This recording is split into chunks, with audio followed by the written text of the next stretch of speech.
আশা করি এই স্মার্টফোনটাকে চিনতে আর অসুবিধা হচ্ছে না। এটা হচ্ছে recently launch nothing phone 2A। কিন্তু আজকে আমরা ফোনটা নিয়ে কোনো কথা বলবো না, আজকে আমরা নাথিং ওএস নিয়ে কথা বলবো। নাথিং ওএসে কি কি ইন্টারেস্টিং ফিচার রয়েছে, কারণ নাথিং ফোন 2A বা নাথিং এর ফোনগুলো অনেকেরই হয়তো পছন্দ হয়, কিন্তু এর সফটওয়্যার কেমন হবে বা সফটওয়্যারে কি কি ফিচার আছে এইগুলো অনেকেই আমরা জানতে পারি না বলে সিদ্ধান্ত নিতে পারি না।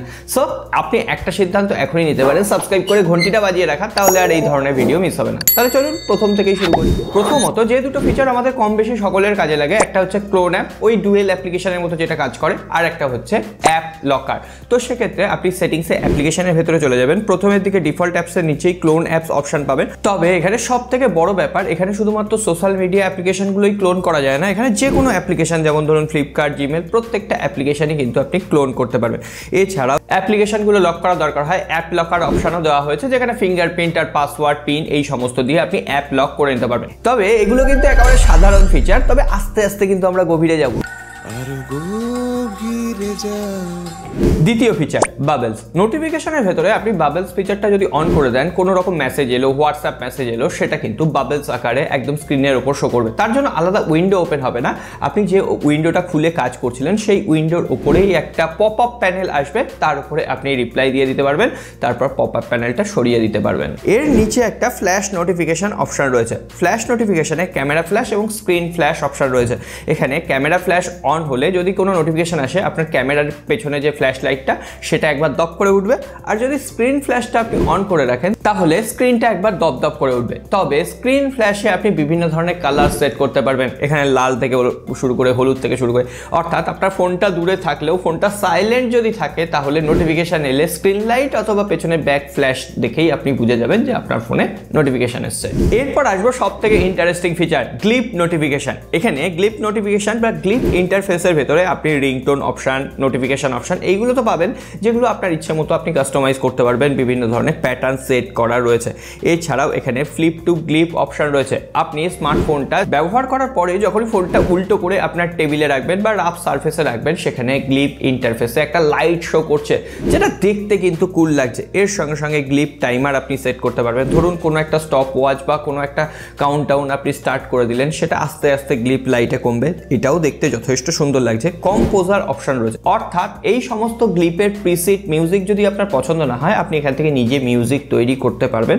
তবে অতটা আমার ক্যালমা নেই বলে আমি তৈরি করতে পারিনি। এর সঙ্গে সঙ্গে ভলিউম ইন্ডিকেটর অপশন রয়েছে, ভলিউম আপ এবং ডাউন যখন করবেন এর যে গ্লিপ লাইটটা উপরের দিকে যাবে, নিচের দিকে যাবে, গ্লিপ প্রোগ্রেস আপনি এখানে শো করতে পারবেন। ধরুন আপনি উবেরে কোনো ক্যাব বুক করেছেন, সুইগিতে কোনো খাবার বুক করেছেন, তখন সেই ডেলিভারি বয় কত দূরে রয়েছে সেটাও কিন্তু গ্লিপ ইন্টারফেসে শো করবে। কিন্তু এটা আমার ক্ষেত্রে অনেক সময়ই কিন্তু কাজ করেনি। এর নিচে একটা মিউজিক ভিজুয়ালাইজেশন অপশন রয়েছে, ফলে আপনি যখন ওয়াইটি মিউজিকে গান শুনবেন, ওই গানের তালে তালে এর যে গ্লিপ ইন্টারফেসটা নাচানাচি করবে, ওইটা কিন্তু আবার ইন্টারেস্টিং দেখতে লাগছে। পার্টি মুডে থাকলে এই ভাইবটা কিন্তু আপনার একটা আলাদা ইমোশন এনে দেবে। এরপর যদি আমরা সোজাসুজি লক স্ক্রিনে চলে আসি, লক স্ক্রিন উইজেটস আপনি ভরে ভরে অ্যাড করতে পারবেন। এখানে 4টে বক্স করা আছে, যে কোনো বক্সে আপনি ঘড়ি রাখতে পারেন, কোনো বক্সে আপনি ক্যালেন্ডার রাখতে পারেন, কোনো বক্সে আপনি টর্চ রাখতে পারেন।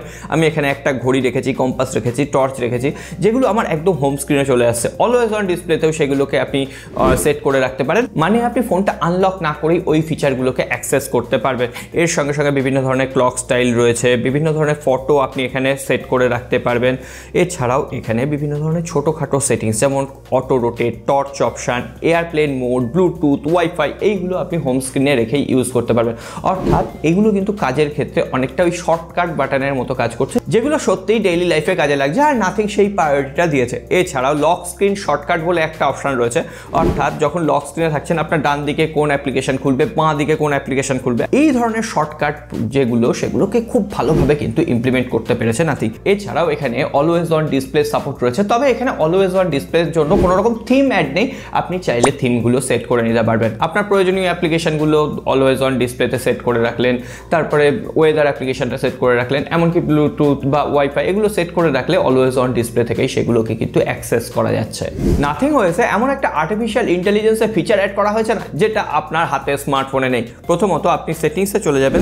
সেটিংসের ভেতরে যে কাস্টমাইজেশন অপশনটা রয়েছে, সেই কাস্টমাইজেশন অপশনের ভেতরে আপনি মোর ওয়ালপেপার অপশন পেয়ে যাবেন এবং তারপরে ক্রিয়েট অপশন পাবেন। এখানে দুটো ওয়ালপেপার আপনাকে চুজ করতে হবে এবং চুজ করার পর আপনি অটোমেটিক্যালি জেনারেট অপশনে প্রেস করবেন। এখানে বিভিন্ন ধরনের এআই বা আর্টিফিশিয়াল ইন্টেলিজেন্স দিয়ে কিন্তু ওয়ালপেপার তৈরি হচ্ছে।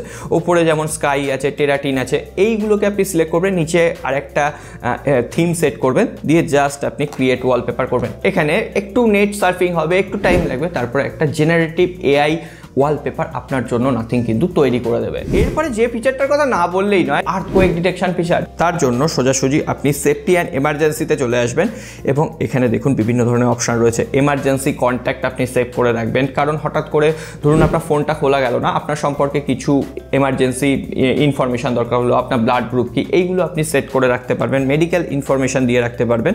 এছাড়াও নিচের দিকে দেখুন আর্থকোয়েক অ্যালার্ট রয়েছে, অর্থাৎ আপনার আশেপাশে যদি ভূমিকম্প হয়, সেই ভূমিকম্পটার মাত্রা কত ছিল, কত দূর ভূমিকম্পটা হয়েছিল, সমস্ত কিছু ইনফরমেশন এখানে দেবে। ততক্ষণে আপনি সেফ জোনে চলে যেতে পারবেন। আর একটা জিনিস এখনই করলে সেফ জোনেই থাকবেন, আপনি লাইক আর সাবস্ক্রাইব বাটনটা প্রেস করে দিন, কারণ ভিডিওটা এতক্ষণ দেখছেন মানে আপনার ভিডিওটা পছন্দ হয়েছে। পরবর্তীতে এই ধরনের ইনফরমেটিভ ভিডিওর জন্য সাবস্ক্রাইব মাস্ট। নাথিং ওএসেরও নিজস্ব একটা গেম মোড রয়েছে। নোটিফিকেশন আপনি মিনিমাল করে দিতে পারবেন, অর্থাৎ নোটিফিকেশন রেস্ট্রিকশন, গেম খেলার সময় হঠাৎ করে নোটিফিকেশন এলো, আপনার গেমটা বন্ধ হয়ে গেল, এই ধরনের জিনিসগুলোকে আপনি রেস্ট্রিক্ট করতে পারবেন। মিস টাচ প্রিভেনশন অপশন রয়েছে এবং ইনকামিং কল এলে সেটা কিন্তু ওই ব্যাকগ্রাউন্ডেই কলটা আসবে, ব্যাকগ্রাউন্ডেই আপনার ফোনটা টুক করে প্রাইভেট করে বন্ধ হয়ে যাবে। এই ধরনের টুকটাক ফিচারগুলো কিন্তু নাথিং ওএসে রয়েছে। শুধুমাত্র তাই নয়, এখানে আপনি হোয়াটসঅ্যাপ কলও রেকর্ড করতে পারবেন, আর সেটার জন্য আলাদা ট্রিক্স রয়েছে। প্রথমত এর জেস্টারে যে রেকর্ডিং বাটনটা রয়েছে, সেই রেকর্ডিং বাটনটাকে আপনি হোম স্ক্রিনে প্লেস করবেন। তারপরে যে কোনো কল আপনি করবেন, সেটা অডিও কল হতে পারে, হোয়াটসঅ্যাপ কল হতে পারে, টেলিগ্রাম কল হতে পারে, মেসেঞ্জার কল হতে পারে, যে কোনো সোশ্যাল মিডিয়া অ্যাপ্লিকেশনে কল করবেন। সুতরাং নাথিং ওয়ালদের সাথে সাবধান। এরপরে সব শেষের সেটিংসের ভেতরে জেস্টার অপশন আছে। জেস্টার অপশনেও বিভিন্ন ধরনের টুকিটাকে ফিচার দেওয়া হয়েছে। প্রথমত 3 finger swipe down to screenshot, এই অপশনটা রয়েছে। Double press to power button, মানে পাওয়ার বাটনটা ডবল ট্যাপ করলে কোন অ্যাপ্লিকেশনটা ওপেন হবে, এখানে আপনি বিভিন্ন ধরনের অ্যাপ্লিকেশন চুজ করতে পারবেন। তারপরে ওয়ান হ্যান্ডেড মোড রয়েছে, তো ফ্লিপ টু গ্লিপ রয়েছে, এটা আগেই বলেছি। তো এই ধরনের এক্সাইটিং ফিচার দেওয়া হয়েছে। এছাড়াও এখানে ইন্টারনেট স্পিড মিটারের মতো কিন্তু অপশানগুলো দেওয়া হয়েছে, অর্থাৎ নাথিং ওএসে যে একেবারে প্রয়োজনীয় ফিচার নেই এমনটা নয়, প্রয়োজনীয় সমস্ত ফিচার দেওয়া হয়েছে। এরপরে এক্সট্রা কোনো ফিচার লাগলে সেগুলো আপনাকে প্লে স্টোর থেকে ডাউনলোড করে নিতে হবে। আমার তো মনে পড়ছে না এখানে কোনো প্রয়োজনীয় ফিচার বাদ গেছে। আপনাদের কোনো প্রয়োজনীয় ফিচার বাদ গেছে বলে মনে হচ্ছে তো কমেন্ট বক্সে লিখে জানান। আর নাথিং ফোন 2 এর খুব তাড়াতাড়ি কিন্তু ফুল রিভিউ আসছে, একটু ওয়েট করে যান। আর ততক্ষণের জন্য লাইক আর সাবস্ক্রাইব। সকলে ভালো থাকবেন, দেখা হবে আগামী